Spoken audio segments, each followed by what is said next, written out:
Nama saya Safira Amanda Sinaga dengan NIM 2103005025. Saya dari grup 3 PAS 1. Di sini saya akan menjelaskan tentang apa itu akrolen.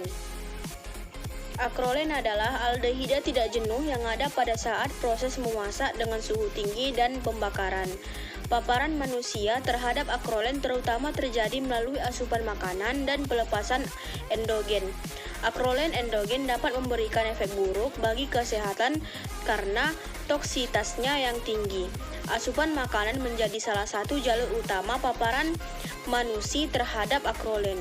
Kandungan akrolen dalam bahan pangan berbeda secara substansi tergantung pada jenis bahan pangan dan kondisi prosesnya. Teknik pengolahan bahan makanan dengan cara menggoreng adalah teknik yang paling umum digunakan dalam masyarakat.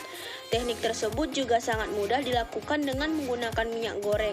Minyak goreng merupakan bahan baku pengolahan makanan dengan komposisi utama trigliserida yang berasal dari bahan nabati tanpa perubahan kimiawi termasuk hidrogenasi, pendinginan, dan telah melalui proses rafinasi atau pemurnian yang digunakan untuk menggoreng.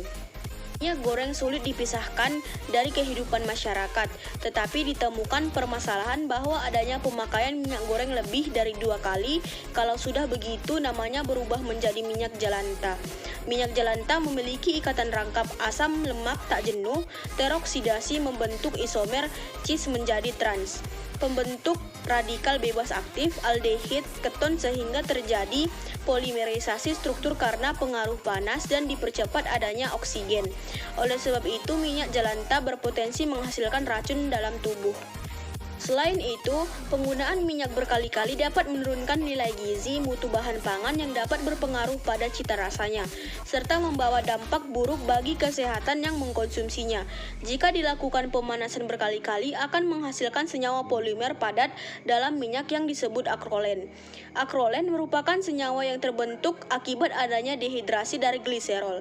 Senyawa tersebut dapat menyebabkan rasa gatal pada tenggorokan.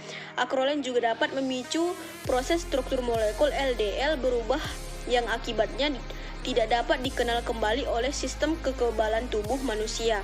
Dampak buruk lainnya dapat menyebabkan meningkatnya kadar lipida, utamanya kolesterol darah, hipertensi, bahkan dapat memicu terjadinya kanker. Dengan demikian, penggunaan minyak secara berulang kali tidak disarankan karena dapat membahayakan kesehatan tubuh.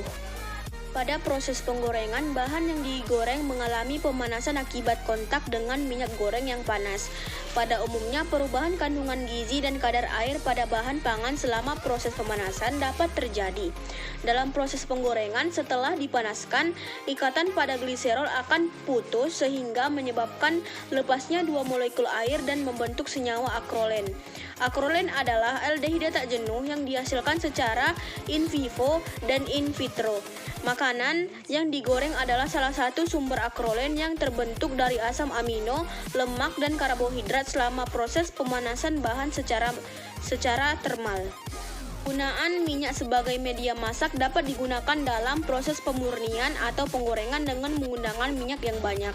Pada sebagian besar bahan pangan, pendinginan suhu tinggi dapat menyebabkan permukaan makanan menjadi kering, menghasilkan permukaan yang keras dan renyah, dan biasanya memiliki warna coklat.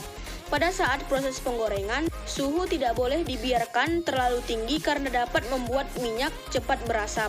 Kemudian gliserol terurai menjadi akrolen yang menyebabkan iritasi pada mata dan hidung. Pada saat penggorengan terjadi penyerapan minyak yang membuat makanan memiliki peningkatan nilai kalori.